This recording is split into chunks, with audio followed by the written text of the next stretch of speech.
السلام علیکم ورحمۃ اللہ وبرکاتہ۔ آج ہم سورہ آل عمران کی آیت نمبر 92 سے شروع کریں گے۔ اعوذ باللہ من الشیطان الرجیم، بسم اللہ الرحمن الرحیم۔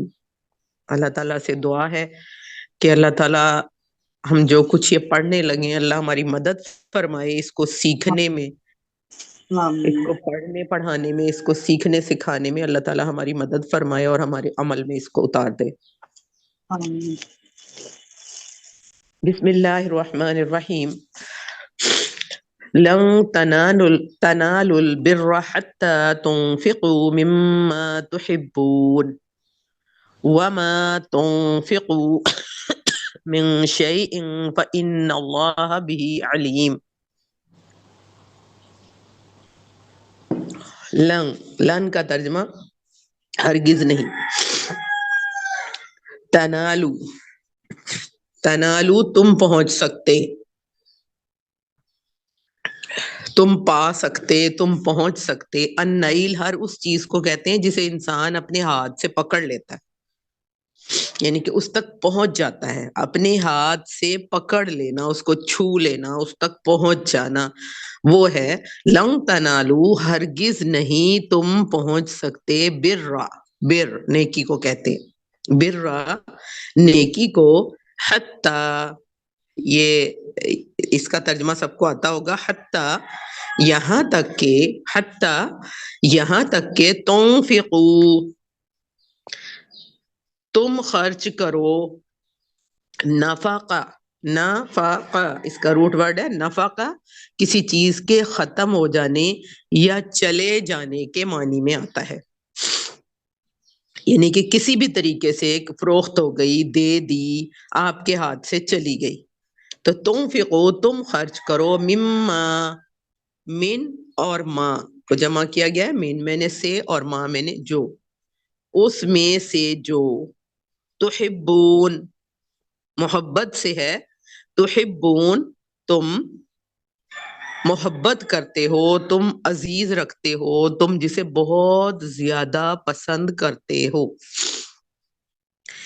یعنی کہ تم نیکی تک نہیں پہنچ سکتے، نیکی کی اصل روح کو پہچان ہی نہیں سکتے جب تک کہ تم وہ چیزیں اللہ کی راہ میں خرچ نہ کرو جنہیں تم بہت عزیز رکھتے ہو، جن سے تم بہت محبت کرتے ہو۔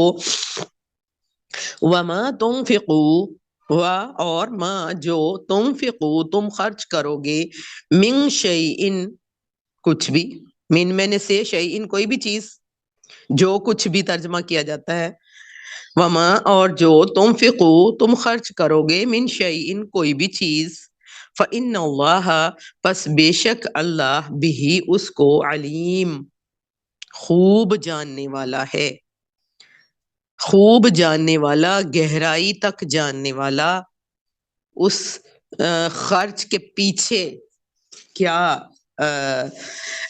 خلوص ہے یا کیا نیت ہے، یہ سارا کچھ جاننے والا۔ کل الطعام کان حلا لبنی اسرائیل، کلو ہر، طعامی کھانا، کانا تھا، حلن حلال، حلن جو ہے، حلن کا ترجمہ ہوتا ہے گرہ کشائی کرنا، یعنی گرہ کھولنا، یعنی کہ پابندی سے آزاد کر دینا، تو حلال ہونا یعنی کہ کسی بھی پابندی سے اس کو آزاد کر دینا۔ کل الطعام کان حلا لبنی اسرائیل، ہر کھانا تھا حلال جائز، لی کے لیے، بنی اسرائیل بنی اسرائیل، بنی اسرائیل کے لیے حلال تھا، الا سوائے، ما حرم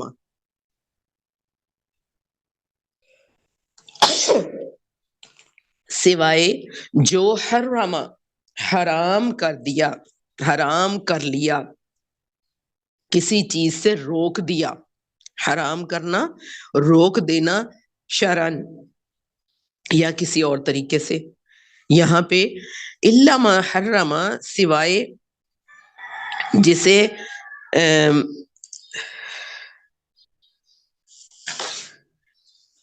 حرام کر لیا اسرائیل نے. اب اسرائیل یہاں پہ حضرت یعقوب علیہ السلام کا لقب ہے، اور حضرت یعقوب علیہ السلام کی قوم جو آگے وہ بنی اسرائیل، سوائے جس کو حرام کر لیا اسرائیل یعنی کہ یعقوب علیہ السلام نے، علی نفسہ اپنے آپ پر، من قبلی اس سے پہلے کہ ان تنزل التوراۃ کہ نازل کی گئی تورات. ہر کھانا بنی اسرائیل کے لیے حلال تھا سوائے جو یعقوب علیہ السلام نے خود کسی بھی وجہ سے اپنے اوپر پسند نہ ہونے کی وجہ سے، طبیعت کو ان کو پسند نہ ہونے کی وجہ سے انہوں نے خود اپنے اوپر اس کو حرام کر لیا تھا، اور تورات کے نازل کیے جانے سے پہلے کی بات ہے یہ. قل فأتو، کہہ دو، فأتو پس لے آؤ، عطا یاتی، فأتو پس لے آؤ، امر ہے جمع، بالتوراتی تورات کو، فتلوہا تلا اس کا روٹ ورڈ ہے، اس کا ترجمہ ہے، طلاق کا ترجمہ ہے کسی کے پیچھے اس طرح چلنا کہ ان کے درمیان کوئی ایسی چیز، کوئی بھی اجنبی چیز حائل نہ ہو، یعنی کہ قدم کے اوپر قدم رکھنا، پیچھے پیچھے چلنا، قدم کے اوپر قدم رکھنا کے درمیان میں کوئی ادھر ادھر ہٹنے نہ پائے. تو یہاں پہ دیکھیں ترجمہ کیا بنے گا، کہہ دو کہ پس لے آؤ تورات، فتلوہا پس تلاوت کرو اس کی، تلاوت کرو اس کی یعنی کہ اس میں سے دکھاؤ، اس میں سے پیش کرو کوئی ایسی آیت، کوئی ایسی عبارت، یعنی کہ پیچھے جو بات چل رہی ہے کہ اس میں اللہ نے اس کو حرام کیا ہو. ان اگر تم ہو صادقین سچے، صادق فاعل ہے سچ بولنے والا، اور صادقین اس کی جمع ہے. اگر تم ہو سچے یعنی کہ یہ جو تم باتیں گھڑ رہے ہو خود سے، یہ آگے اللہ تعالیٰ دیکھیں پھر یہی بات فرما رہے ہیں کہ جو خود سے انہوں نے حرام کر لی جو چیزیں، کیا اگر تم سچے ہو تو تورات لاؤ اور اس میں سے دکھاؤ، پیش کرو. فمن افترا، اللہ تعالیٰ دیکھیں جواب دے رہے ہیں، فا پس من جو، افترا گھڑ لے، افترا کرنا خود سے بنا لینا، پیچھے کوئی دلیل نہ ہو جس کے، اس کو کہا جا رہا ہے کہ بغیر دلیل کے خود سے کوئی بات گھڑ لینا. فمن افترا پس جو گھڑ لے، علی اللہ اللہ پر، اللہ کے بارے میں، اللہ کے اوپر، اللہ کی طرف منسوب کرے، کذبا جھوٹ، من بعد ذالک، من میں سے، بعد ذالک اس کے بعد، فاولئک هم الظالمون، فاولئک پس یہی وہ سب لوگ ہیں، هم الظالمون جو کہ ظالم ہیں. فمن افترى على الله الكذب من بعد ذلك فاولئک هم الظالمون، پس جو کوئی اس کے بعد بھی جو لوگ اپنی جھوٹی گھڑی ہوئی باتیں اللہ کی طرف منسوب کرتے رہیں، حقیقت میں وہی ظالم ہیں. قل کہہ دو، امر کا صیغہ ہے، قل کہہ دو، صدق اللہ سچا ہے اللہ، صدق اس نے سچ بولا، آگے اللہ آ گیا، صدق اللہ جو کچھ بھی اللہ نے فرمایا ہے وہ سچ ہے. فاتبعوا پس پیروی کرو، تابعہ نقشے قدم پر چلنا، پیچھے پیچھے چلنا، نقشے قدم پر چلنا، پیروی کرنا، ملت ابراہیم طریقہ ابراہیم کا، حنیفہ جو کہ یکسو تھا. اب یہ ملت کیا چیز ہے؟ یہاں پہ میں نے بولا طریقہ. دین کی طرح ملت بھی اس دستور کا نام ہے جو اللہ تعالیٰ نے انبیاء کرام کی زبان پر بندوں کے لیے مقرر فرمایا تاکہ اس کے ذریعے وہ قرب خداوندی حاصل کر سکیں. اور دین اور ملت میں دیکھیں فرق کیا ہے. ملت کی اضافت، ملت کی نسبت جو ہے صرف اسی نبی کی طرف ہوتی ہے جس کا وہ دین ہوتا ہے. اب یہ دیکھیں یہاں پہ فرمایا گیا فَاتَّبِعُوا مِلَّةَ إِبْرَاهِيمَ حَنِيفًا، تم کو یکسو ہو کر ابراہیم کے طریقے کی پیروی کرنی چاہیے. پس پیروی کرو، اللہ تعالیٰ کا حکم ہو گیا نا، حکم اللہ تعالیٰ دے رہے ہیں پس پیروی کرو ملت ابراہیم، ابراہیم کے طریقے کی، حنیفہ جو کہ یکسو تھا، جو کہ سب کو چھوڑ کر صرف اللہ کی عبادت کرنے والا تھا. اور دیکھیں ملت اور دین میں دوسرا فرق وہ یہ ہے کہ کسی چیز کو اس کے من جانب اللہ مشروع ہونے کے لحاظ سے ملت کہا جاتا ہے، ٹھیک ہے، اور اس کے قائم کرنے اور بجا لانے والے کے لحاظ سے دین کہا جاتا ہے، کیونکہ دین کے معنی اطاعت اور فرما برداری کے ہیں. یعنی کہ ملت کیا ہے؟ اللہ کی جانب سے شریعت جو ہے وہ ملت ہے، اور اس کا قائم کرنا اور بجا لانا دین، ٹھیک ہے، کیونکہ دین کے معنی اطاعت اور فرما برداری کے ہیں. وما کان من المشرکین، اور نہ تھا وہ مشرکین میں سے، شارکا شریک، مشرک، ابراہیم شرک کرنے والوں میں سے نہ تھا. ان اول بیت وضع للناس، ان بے شک، اولا پہلا، اول، بیتن گھر، وضع جو وضع کیا گیا، جو بنایا گیا، للناسی لوگوں کے لیے، بے شک سب سے پہلی عبادت گاہ جو انسانوں کے لیے تعمیر ہوئی، الذی وہ کون سی ہے؟ وہ جو ہے ببکہ مبارکہ، جو کہ مکہ میں ہے، مبارکن برکت والی، اس میں خیر و برکت ڈالی گئی، وہدن اور رہنمائی ہے، للعالمین، ہدن کا ترجمہ رہنمائی، ہدایت والا گھر، للعالمین لل کے لیے، عالمین تمام جہان والوں کے لیے. فی ہی، فی اور ہی، فی ہی اس میں آیاتن نشانیاں ہیں، بیناتن واضح واضح، کھلی کھلی، مقام ابراہیم مقام ابراہیم، اس میں کھلی ہوئی نشانیاں ہیں، ابراہیم کا مقام عبادت ہے. ومن دخلہ، اور من جو، داخلہ داخل ہوا، ہو اس میں، اب یہ ضمیر کدھر جا رہی ہے؟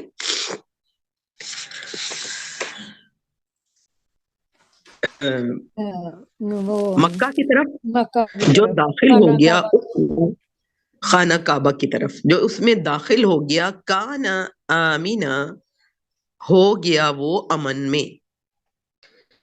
یعنی کہ اس گھر کا یہ حال ہے کہ جو اس میں داخل ہوا وہ امن میں ہو گیا. وللہ اور اللہ کے لیے، علی الناس لوگوں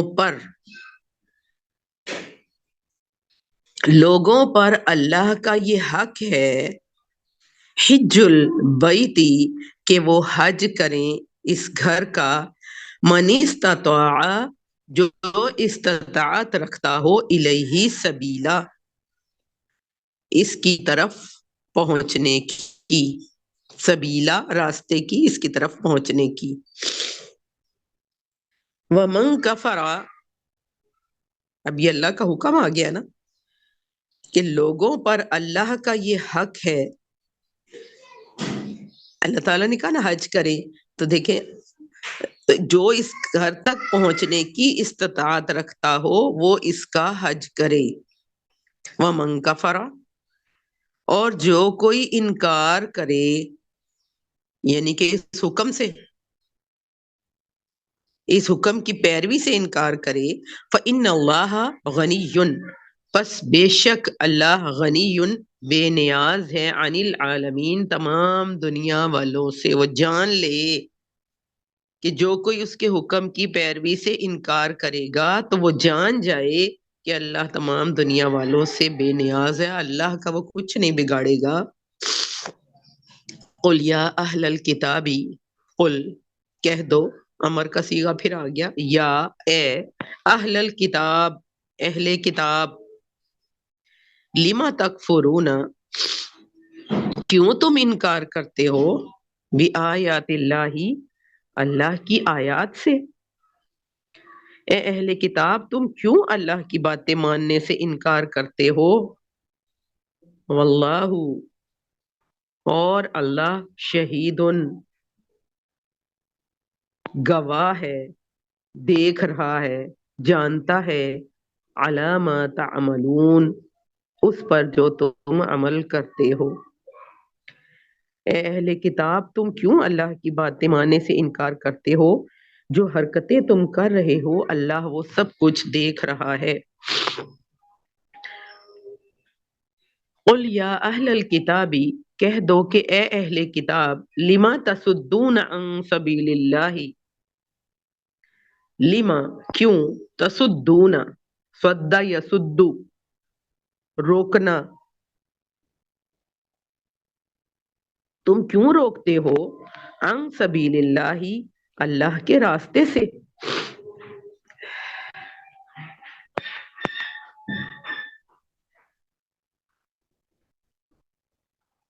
اے اہل کتاب تم کیوں روکتے ہو اللہ کے راستے سے، من جو آمن جو ایمان لاتا ہے اس کو، جو مانتا ہے اللہ کی بات اس کو بھی تم اللہ کے راستے سے روکتے ہو.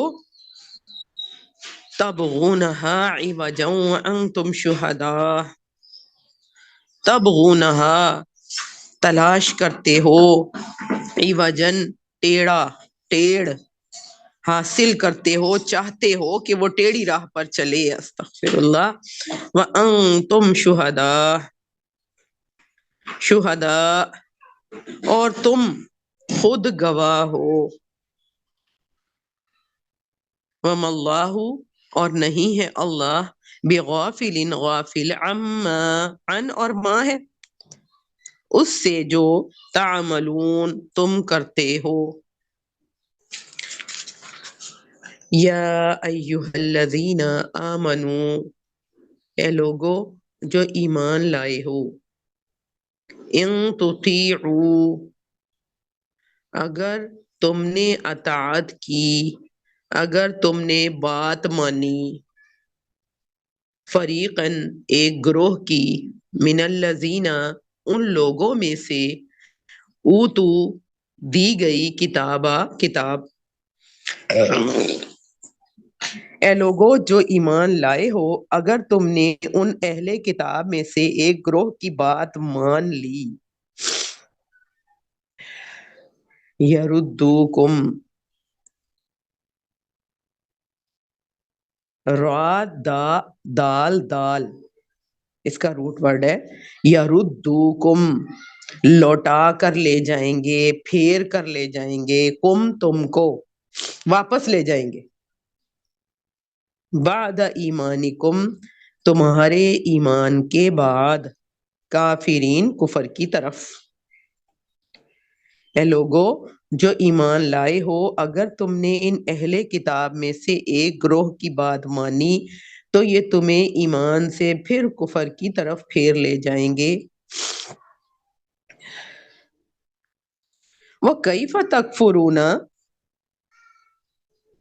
اور کیسے تم انکار کر سکتے ہو اور کیسے تم کفر کر سکتے ہو.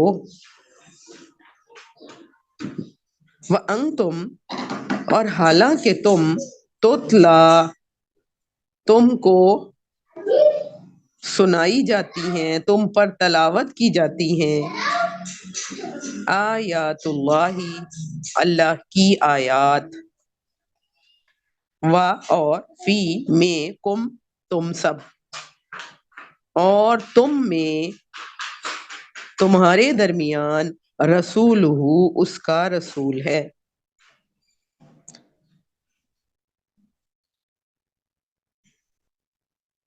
تمہارے لیے کفر کی طرف جانے کا کیا موقع باقی ہے جبکہ تم کو اللہ کی آیات سنائی جا رہی ہیں اور رسول تمہارے درمیان موجود ہے؟ کتنی بڑی بات ہے۔ وَمَن يَعْتَصِم بِاللَّهِ،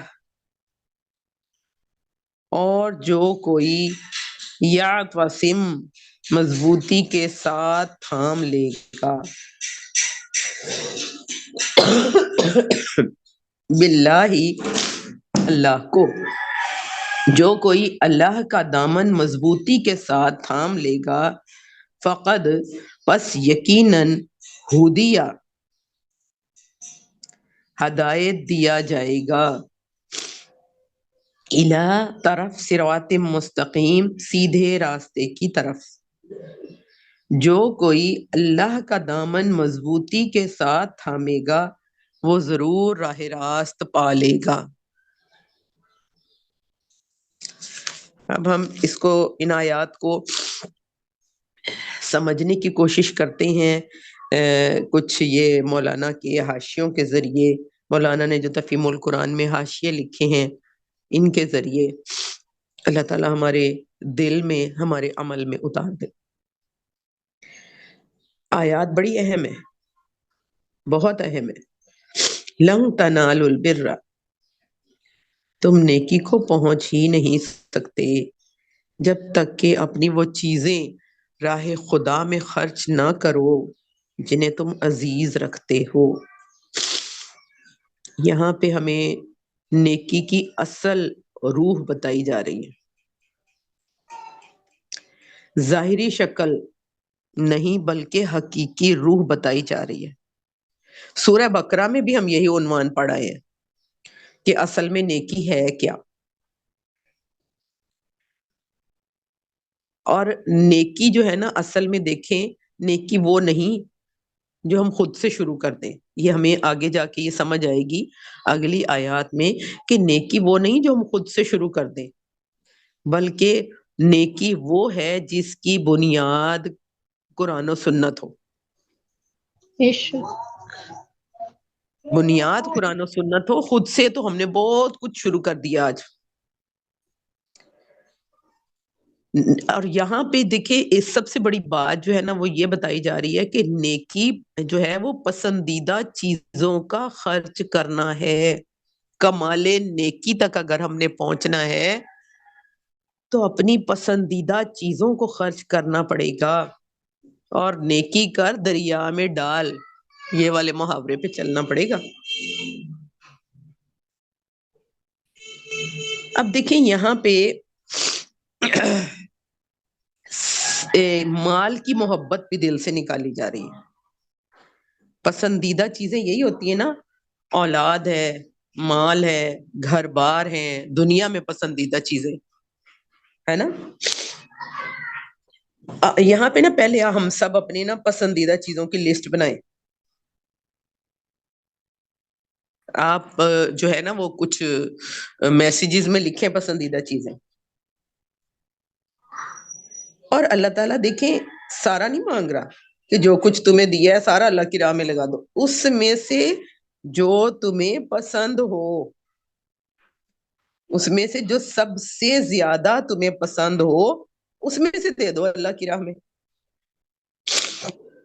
ہم اپنے بڑی بڑی پلاننگ کر رہے ہوتے ہیں کہ بڑی بڑی پلاننگ ہوتی ہے کہ میں جو ہے وہ گھر سجاؤں گی، گھر بناؤں گی، اور میں یہاں یہ کروں گی اور یہ لگاؤں گی، اور یہ جو ہے اس کی دیوار ایسے سجاؤں گی، اس کا فلاں کمرہ ایسے اور فلاں کمرہ ایسے، اور میں اٹھا اٹھا کے رکھ رہی ہوتی چیزیں کہ نئے گھر میں جاؤں گی تو وہاں استعمال کروں گی۔ جنت کے گھر کے لیے بھی پلاننگ کی ہے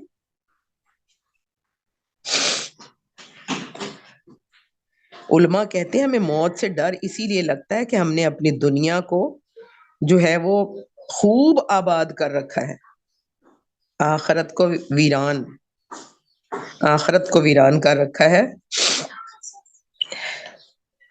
اسی لیے ہمیں ڈر لگتا ہے اپنی موت سے۔ اپنی آخرت کو آباد کریں، خوب آباد کریں۔ کیسے؟ اپنی پسندیدہ چیزیں اللہ کی راہ میں خرچ کر کے، جیسے کہ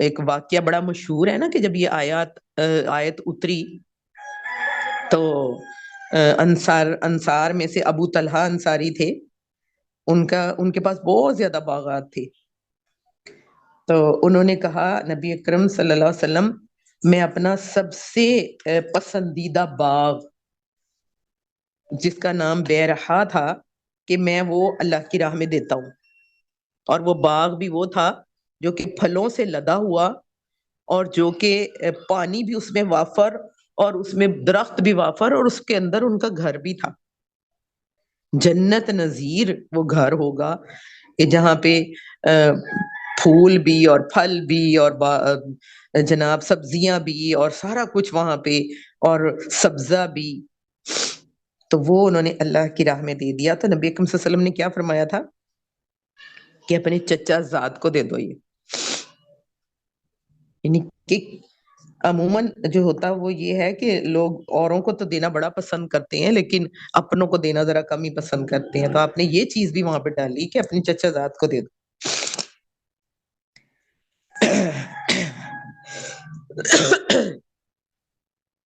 وَمَا تُنْفِقُوا مِنْ شَيْءٍ فَإِنَّ اللَّهَ بِهِ عَلِيمٌ، اور جو کچھ بھی تم خرچ کرو گے اللہ اس سے بے خبر نہ ہوگا۔ خلوص، نیت، ٹھیک ہے، نیت کی خرابی، یہ سارا کچھ اللہ تعالیٰ جانتا ہے، خوب خوب واقف ہے اس سے۔ اب دیکھیں یہاں پہ بھی اس آیت میں دیکھیں اللہ تعالیٰ نظام ہمیں کیسے سمجھا رہے ہیں۔ اللہ تعالیٰ انسان سے اپنے ظاہر اشرف المخلوقات بنایا، اللہ تعالیٰ اپنی تمام مخلوق سے بہت محبت کرتا ہے، بہت رحیم ہے، بہت رحم کرنے والا ہے اور بہت محبت کرنے والا ہے۔ تو اللہ تعالیٰ یہ پسند نہیں کرتا کہ میرے بندے کی عزت جو ہے وہ خراب ہو، بندے کی عزت میری محفوظ رہے۔ اللہ تعالیٰ اس میں ہمیں بڑا پیارا نظام یہاں پہ ہمیں سکھا رہے ہیں۔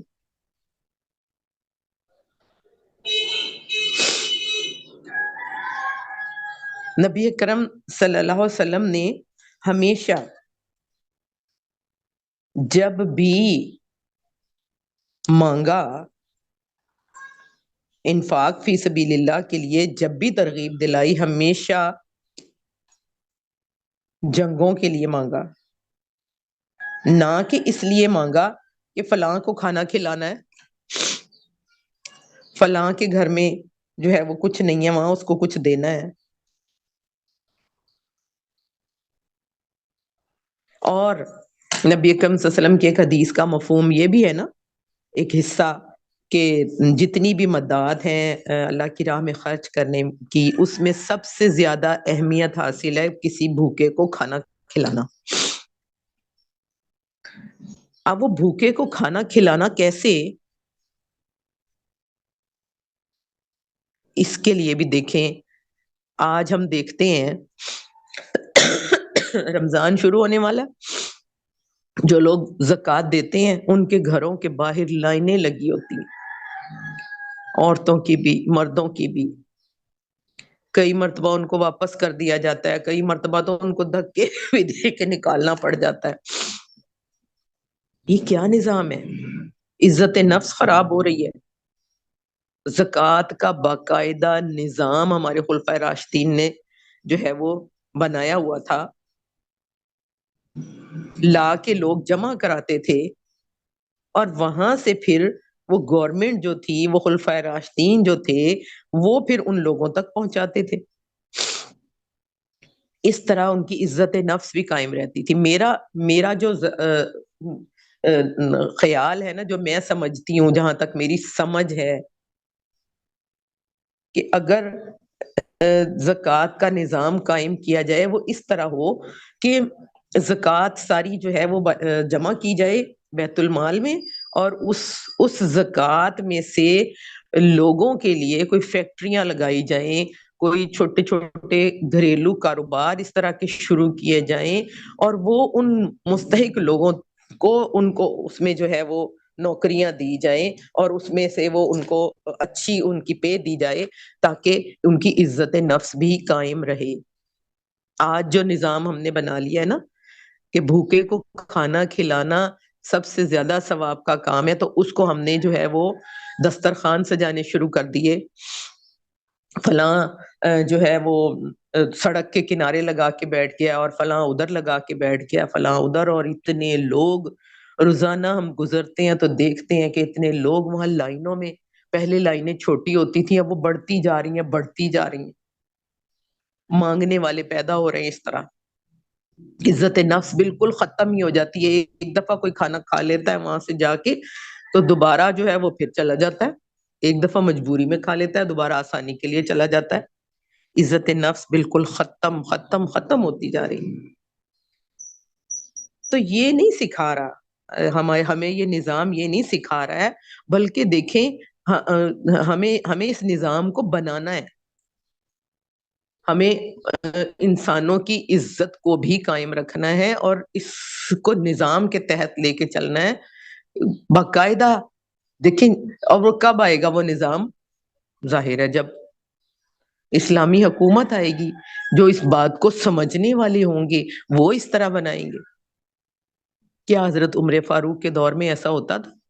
حضرت عمر فاروق خود ایک سربراہ، ایک حکمران ہونے کی حیثیت سے خود اس چیز کی خبر رکھتے تھے، نہ کہ لوگوں کو لوگوں تک پہنچاتے تھے۔ آپ خود ہی سوچیں، ایک بندہ جو ہے اس کی مدد کر دیتا ہے دوسرا بندہ، بڑے پیمانے پہ بڑی اچھی مدد کر دیتا ہے، تو جب وہ اس سے دوبارہ ملتا ہے نا، تو اس کی نظریں جو ہے نا بیچارے کی جھکی جھکی ہوتی ہیں، وہ اس کی ہر بات ماننے کے لیے تیار ہوتا ہے۔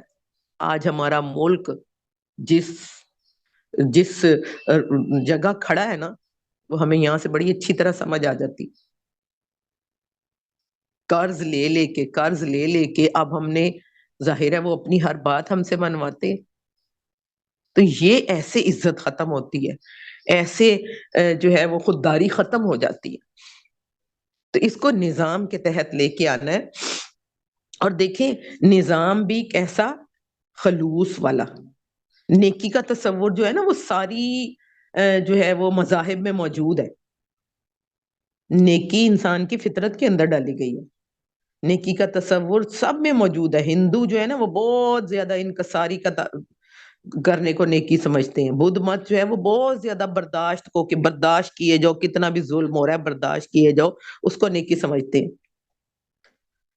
عیسائی جو ہے وہ بہت زیادہ محبت کو نیکی سمجھتے ہیں، اور اسلام، دین اسلام جو ہے نا، وہ ہمیں کیا سکھاتا ہے؟ اخلاص۔ اخلاص جو ہے اس کو نیکی بتاتا ہے۔ اللہ تعالیٰ فرماتا ہے وَمَا تُنْفِقُوا مِنْ شَيْءٍ فَإِنَّ اللَّهَ بِهِ عَلِيمٌ، جو کچھ بھی تم خرچ کرو گے بے شک اللہ اس کو خوب جانتا ہے۔ اخلاص، اسلام اخلاص کو اتنی اہمیت کیوں دیتا ہے؟ باقی چیزوں میں دو نمبری ہو سکتی ہے، اخلاص میں دو نمبری قبول نہیں ہے۔ دیکھیں اگلی آیات ہمیں کیا بتا رہی ہیں۔ كل الطعام كان حلا لبني إسرائيل إلا ما حرم إسرائيل على نفسه من قبل أن تنزل التوراة۔ کھانے کی ساری چیزیں جو شریعت محمدی میں حلال ہیں، بنی اسرائیل کے لیے بھی حلال تھیں، البتہ بعض چیزیں ایسی تھیں جنہیں تورات کے نازل کیے جانے سے پہلے اسرائیل نے، یعنی کہ یعقوب علیہ السلام نے خود اپنے اوپر حرام کر لیا تھا۔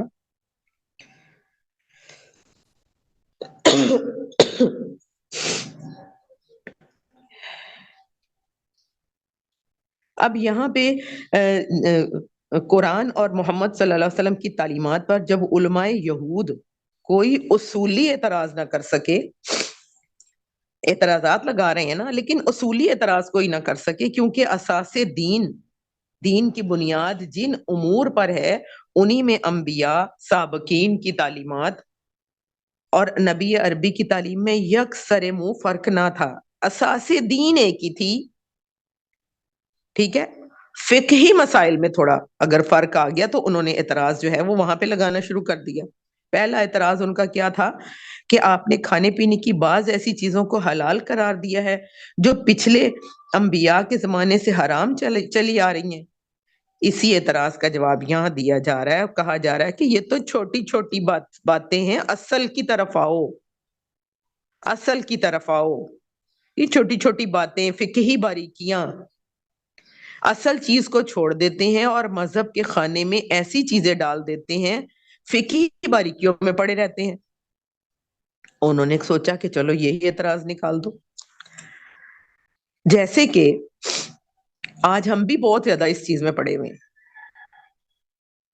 سجدہ صاحب کس طرح کرنا ہے، فلاں تو اس طرح کرتا ہے، فلاں اس طرح کرتا ہے، فلاں اس طرح کرتا ہے، یہ تو ایک ہی نہیں ہوتے، ہے نا۔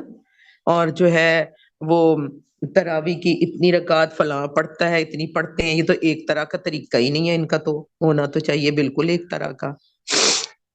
پانی جو ہے وہ کھڑے ہو کے پینا ہے، بیٹھ کے پینا ہے، ان چیزوں پہ بہت زور ہے ہمارا۔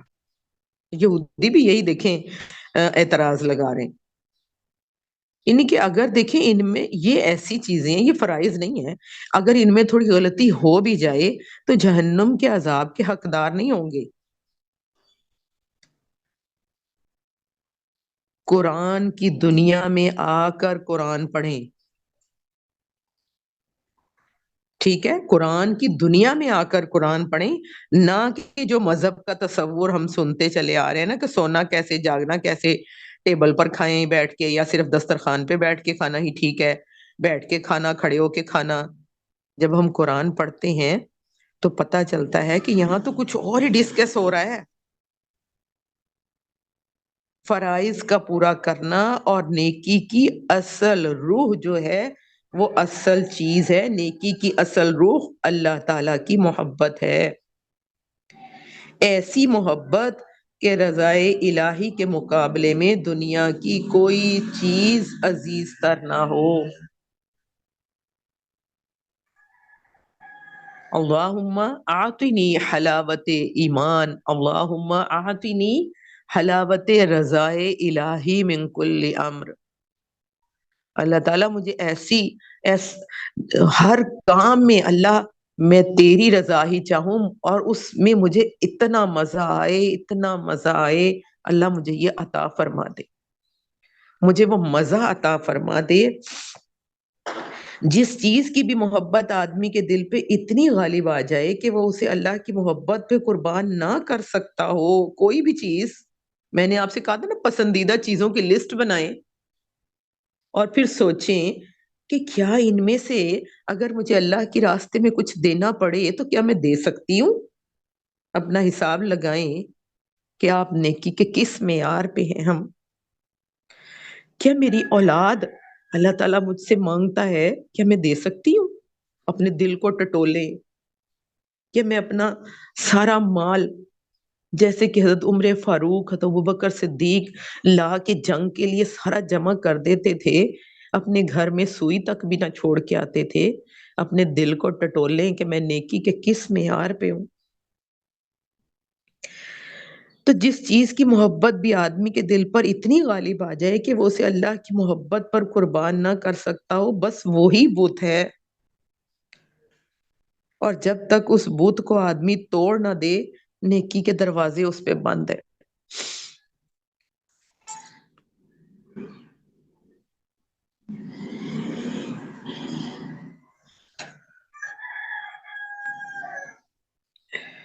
اس روح سے خالی ہونے کے بعد ظاہری تشرع کی حیثیت، ظاہری نیکی کے لیے نہیں یہاں پہ کہا گیا، ظاہری اگر آپ نیکی کر رہے ہیں اور اس روح سے خالی ہے تو وہ صرف اس چمکدار روغن کی سی ہے، اس کی حیثیت جو گھن کھائی ہوئی لکڑی پر پھیر دیا جائے، بظاہر اس کو چمکا دیا جائے، اندر سے وہ گھن کھائی ہو۔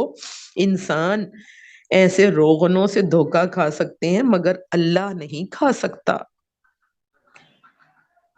فَإِنَّ اللَّهَ بِهِ عَلِيمٌ. پھر اس کے بعد دیکھیں اللہ تعالیٰ اس کا جواب کیسے دے رہے ہیں.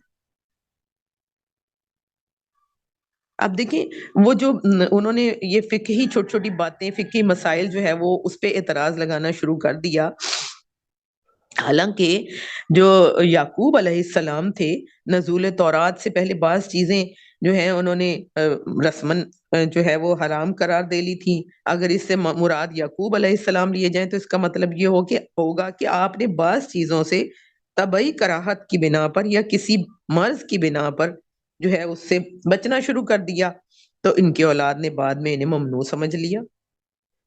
یعنی کہ جیسے کسی کو کوئی چیز جو ہے اس سے کراہت آتی ہے، وہ حلال ہے، جائز ہے، لیکن وہ اس کو پسند نہیں ہے، اس کی خوشبو یا اس کی طبیعت اس کو پسند نہیں کرتی، یا اس کو کھانے سے اس کو کوئی نقصان ہو جاتا ہے تو وہ نہیں اس کو کھاتا. تو اس کا مطلب یہ نہیں ہے کہ اسے اللہ تعالیٰ نے جو ہے وہ حرام کر دیا. یعنی کہ میں نے شروع میں بولا تھا کہ نیکی وہ نہیں جو خود سے شروع کر دی جائے، بلکہ وہ ہے نیکی جس کی بنیاد قرآن و سنت سے ہو.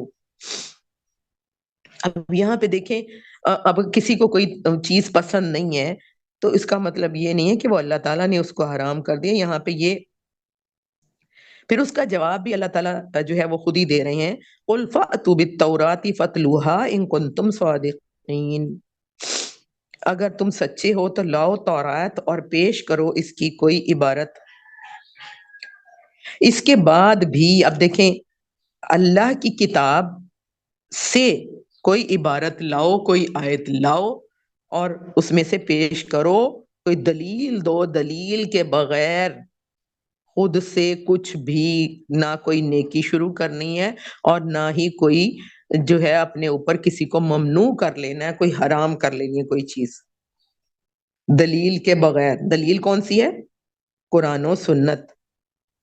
عمل کی قبولیت کے دو ہی پیمانے ہمیں اب تک سمجھ آئے ہیں ان آیات سے. عمل کی قبولیت کے دو پیمانے ہیں. ایک یہ ہے کہ سنت رسول سے اس عمل کو سند حاصل ہو، اور دوسرا ہے اخلاص، خلوص. سند حاصل ہو قرآن و سنت سے، اور دوسرا اخلاص، پھر آپ کا عمل جو ہے وہ قبول ہوگا. پھر اس کے بعد اللہ تعالیٰ فرما رہے اس کے بعد بھی اتنی بڑی بات ہے، اس کے بعد بھی جو لوگ اپنی جھوٹی گھڑی ہوئی باتیں اللہ کی طرف منسوب کرتے رہیں وہی در حقیقت ظالم ہیں. بڑا بڑا باریک معاملہ ہے. خود سے کچھ بھی نہیں کہنا، خود سے کچھ بھی نہیں بولنا، بغیر سند کے کچھ بھی نہیں، نہ کرنا نہ کروانا. کہو اللہ نے جو کچھ فرمایا ہے سچ ہی فرمایا ہے. کہاں سے ملیں گی وہ باتیں؟ جو کچھ اللہ نے فرمایا سچ فرمایا، کہاں سے ملیں گی؟ قرآن سے، حدیث سے. ظاہر ہے اس کا مطالعہ کرنا، اس کو سمجھنا انتہائی لازم ہے. جب دل چاہے کہ میں اللہ سے باتیں کروں تو نماز پڑھا کریں، اور جب دل چاہے کہ اللہ مجھ سے باتیں کرے تو قرآن پڑھا کریں.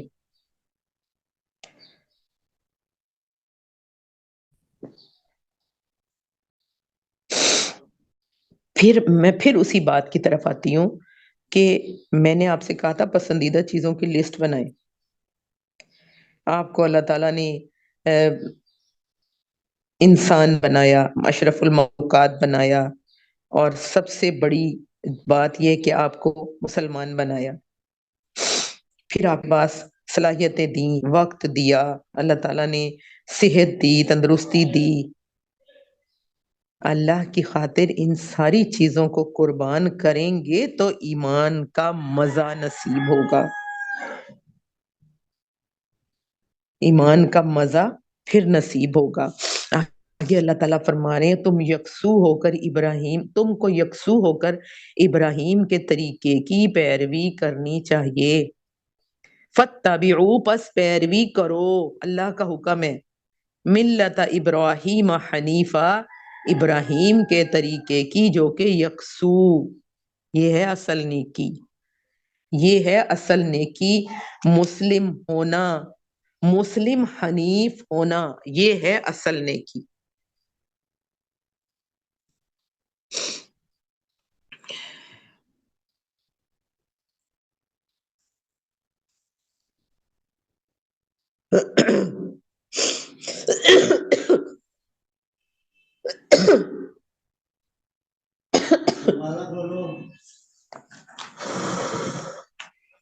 ایک منٹ میں ابھی آتی ہوں۔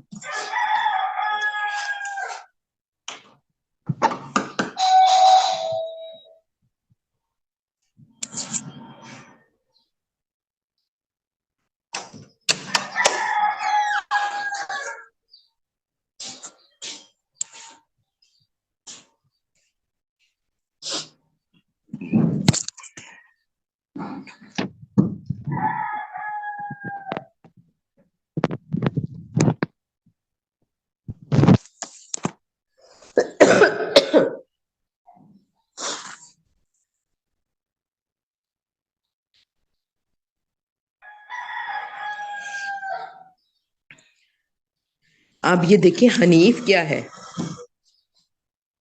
الحنف کے معنی گمراہی سے استقامت کی طرف مائل ہونے ہیں، اس کے بالمقابل حنف جس کے معنی ہے استقامت سے گمراہی کی طرف مائل ہونا، اور الحنیف جو باطل کو چھوڑ کر استقامت پر آ جائے۔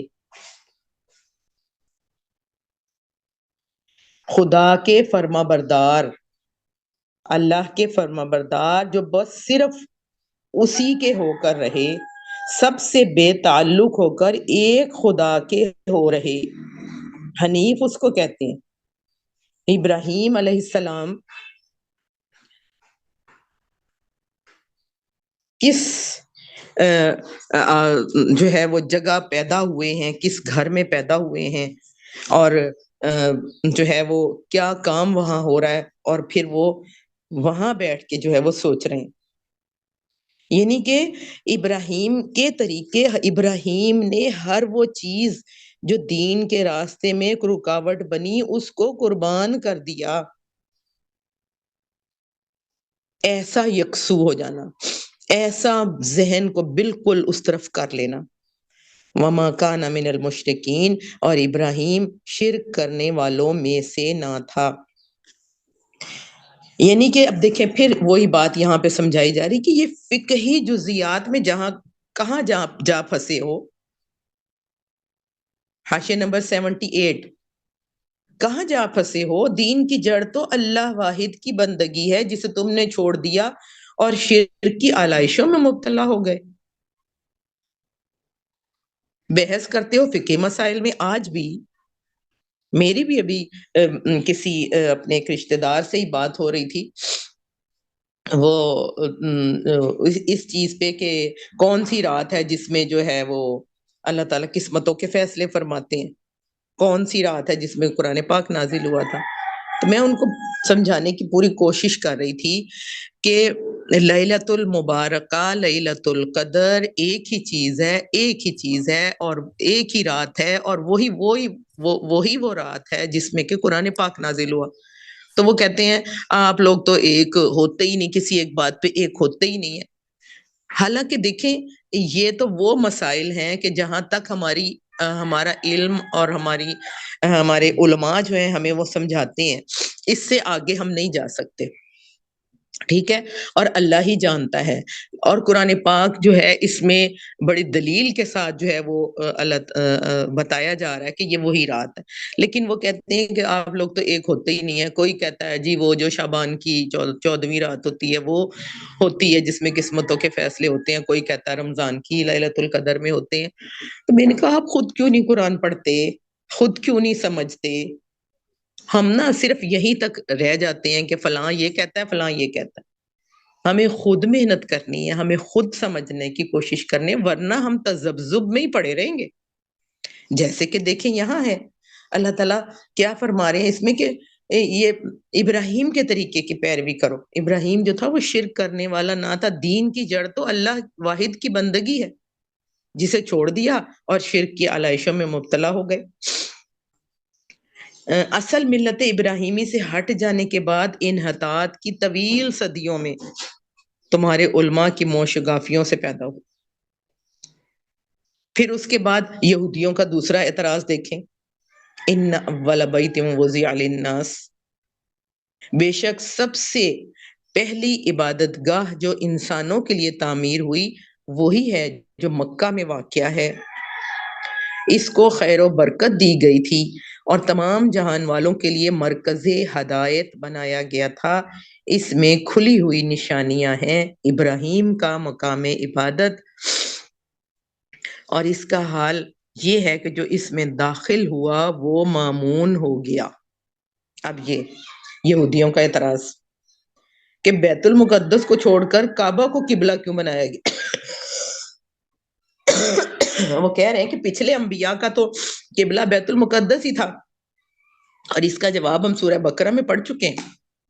لیکن یہودی پھر جو تعصبات میں مبتلا ہوتے ہیں نا، وہ پھر اپنے وہی اعتراضات پھر دوبارہ دہرائے چلے جاتے ہیں۔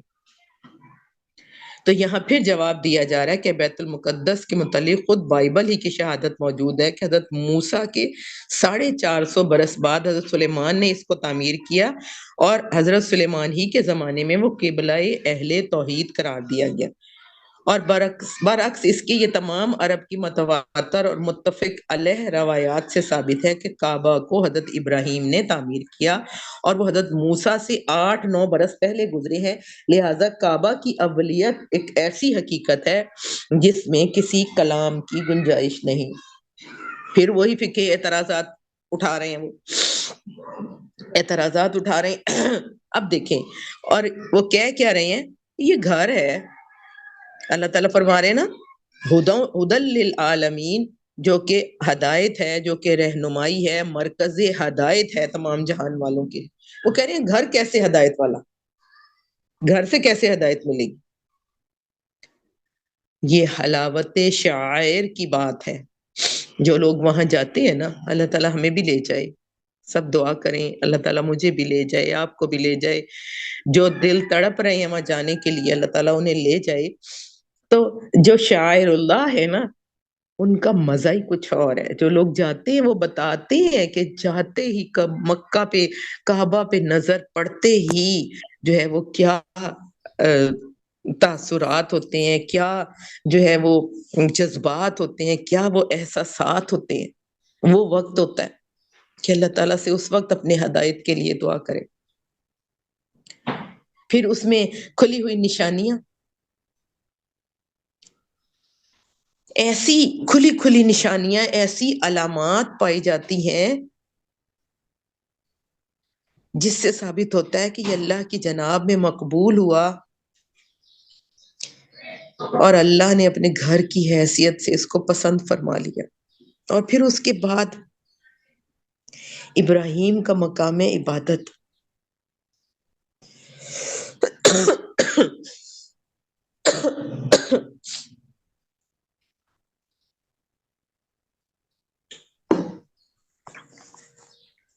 یہاں پہ بھی دیکھے نیکی کی اصل نیکی یہاں سے سمجھ آ رہی کہ جس خلوص کے ساتھ، جس مسلم حنیف ہو کے انہوں نے وہ کام کیے، یعنی کہ ہر وہ چیز جو ان کے لیے دین کے راستے میں رکاوٹ بنی اس کو قربان کر دیا، اپنا گھر چھوڑ دیا، اپنے والد کو چھوڑ دیا، پھر وہ باقی سارے واقعات کہ اپنا بچہ اور وہ سارا بیوی اور ان کو وہاں چھوڑ آئے، اور جو بیٹے کو جو ہے وہ اللہ کے راستے میں ذبح کرنے کے لیے، قربان کرنے کے لیے تیار ہو گئے۔ تو اللہ تعالیٰ نے ابراہیم کا مقام عبادت مکہ میں اس میں کعبے میں بنا دیا، اور اس کا حال یہ ہے کہ جو اس میں داخل ہوا وہ مامون ہو گیا. مسجد الحرام میں ایک نماز کا اجر 1,00,000 نمازوں سے زیادہ رکھ دیا گیا. اور جاہلیت کے سبب سارا ملک عرب انتہائی بدامنی کی حالت میں مبتلا. فساد بھری سرزمین میں کعبہ اور اطراف کعبہ ہی کا ایک ایسا خطہ تھا جس میں امن قائم رہا. جو اس کے اندر چلا گیا وہ مامون ہو گیا. جاہلیت کے تاریک دور ہے، اس میں بھی دیکھیں اس گھر کا احترام یہ تھا کہ خون کے پیاسے دشمن ایک دوسرے کو وہاں دیکھتے تھے اور ایک کو دوسرے پر ہاتھ ڈالنے کی جرت تک نہیں ہوتی تھی. یہ اس گھر کی شان، اس گھر کا روب، شاعر اللہ کا روب.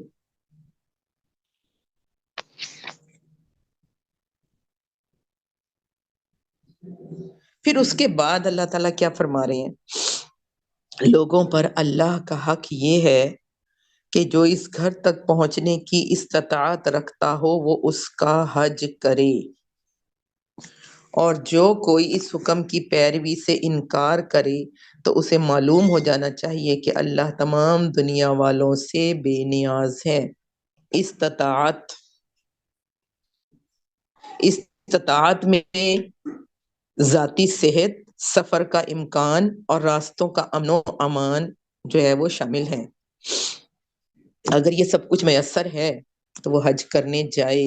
آج ہم جو ہے یہ بات بڑی سنتے ہیں نا کہ حج پہ جو پیسے لگانے ہیں اس سے بہتر ہے یہاں پہ فلاں کو جو ہے وہ دے دیں، فلاں کی وہ پوری کر دیں، فلاں کی وہ پوری کر. دیکھیں اللہ کا حکم ہے، یہ والی استطاعت جس کو حاصل ہے وہ اس کا حج کرے. کیونکہ اللہ تعالیٰ کیا فرما رہے آگے، جو کوئی اس حکم کی پیروی سے انکار کرے تو اسے معلوم ہو جانا چاہیے کہ اللہ تمام دنیا والوں سے بے نیاز ہے.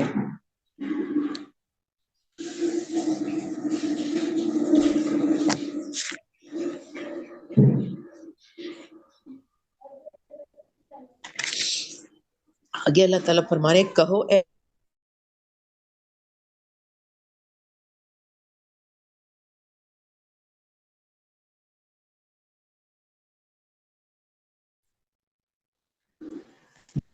یہودیوں کو جواب دیا جا رہا ہے نا، طرح طرح کی وہ جو ہے وہ نکال رہے ہیں اعتراضات.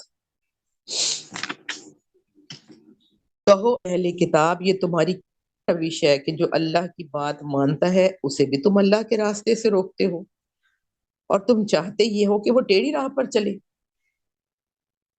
اللہ کی سیدھی راہ کو ٹیڑھا کرنا یہ بھی یہودیوں کے جرائم میں سے ایک جرم، یہودیوں کے بڑے بڑے جرائم میں سے ایک جرم یہ بھی کہ وہ اللہ کے سیدھے راستے کو ٹیڑھا کرنے کے لیے ہر طرح کا زور لگاتے ہیں، ہر طرح کا زور لگاتے ہیں. جو سیدھے راستے پہ چل رہا ہوتا ہے اس پتہ ہوتا ہے کہ یہ سیدھے راستے پہ چل رہے ہیں، پتہ ہونے کے باوجود جو ہے وہ اس کو ٹیڑھا کرنا، جاننے کے باوجود، یہ ان کی عصبیت ہے، یہ ان کے تعصبات ہیں، یہ ان کا بڑا جرم ہے. حالانکہ تم خود اس کے راہ راست ہونے پر گواہ ہو، تمہاری حرکتوں سے اللہ غافل نہیں ہے. پھر اس کے بعد اب جو آیات شروع ہو رہی ہیں بطور امت دنیا کے اندر اپنے فرائض ہم نے کیسے ادا کرنے، اللہ تعالیٰ ان میں ہمیں یہ بتا رہے ہیں. اے لوگو جو ایمان لائے ہو، اگر تم نے ان اہل کتاب میں سے ایک گروہ کی بات مانی، اے لوگو جو ایمان لائے ہو، اللہ تعالیٰ ایمان والوں سے مخاطب ہیں، تم نے ان اہل کتاب میں سے ایک گروہ کی بات مانی تو یہ تمہیں ایمان سے پھر کفر کی طرف پھیر لے جائیں گے. آج ہم اپنی آنکھوں سے نظارہ کر رہے ہیں ان چیزوں کا.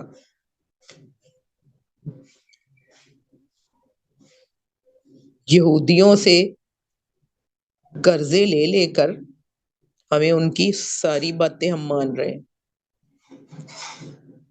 اگر اللہ والے کچھ اللہ والے جو ہے نا وہ کھڑے نہ ہو تو ہم بالکل ہی یہ تمہیں ایمان سے کفر کی طرف پھیر لے جائیں گے. ایمان والا ایک بندہ بھی روب کے ساتھ ایمان دلیل کے ساتھ بات کرنے والا ایک بندہ بھی جو ہے نا وہ بھاری ہوتا ہے. موسیٰ علیہ السلام جو ہے وہ اکیلے ہی گھس گئے تھے نا فرعون کے دربار میں. کوئی لاؤ لشکر نہیں ہے, کوئی ساتھ جو ہے کوئی قوت کوئی طاقت نہیں ہے. اور جگہ بھی کون سی تھی جہاں سے کہ آپ دوڑ کے گئے تھے, جہاں سے آپ کے وارنٹ جو ہے گرفتاری جاری ہو چکے تھے. وہاں اللہ تعالیٰ نے بھیجا, جاؤ دھڑلے کے ساتھ اس کے دربار میں جاؤ اور جا کے اللہ کا پیغام پہنچاؤ. اگر وہ بودے سے اور ایسے ہی چلے جاتے نا تو آپ کو فوراً ان کو گرفتار کر لیا جاتا. ایمان والے روب کے ساتھ بات کرے, ڈٹ کر بات کرے. جتنا ایمان مضبوط ہوگا نا دل میں اتنی ڈٹ کے ایمان کی دعوت بھی دی جائے گی. ورنہ کیا ہوگا, ایک بھی بات مانیں گے نا آہستہ آہستہ وہ اپنی ساری منمانی شروع کر دیں گے اور پھر تمہیں ایمان سے کفر کی طرف پھیر لے جائیں گے. آج ہمارے پارلیمنٹ میں سینیٹر مشتاق صاحب اکیلے ہی دیکھیں بھاری ہیں. جہاں خرابی دیکھتے ہیں بولتے ضرور ہے, جہاں خرابی دیکھتے ہیں اس کے اوپر آواز ضرور اٹھاتے ہیں. تمہارے لیے کفر کی طرف جانے کا اب کیا موقع باقی ہے جبکہ تم کو اللہ کی آیات سنائی جا رہی ہیں. اور پھر بڑی بات یہ کہ تمہارے درمیان اس کا رسول موجود ہے. یہ بڑی قوت کہ ان کے درمیان موجود تھے اس وقت.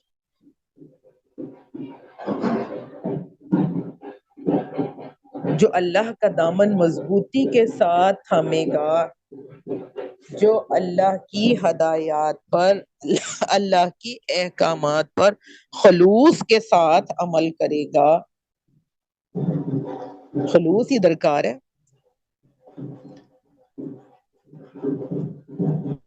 وہ ضرور راہ راست پا لے گا.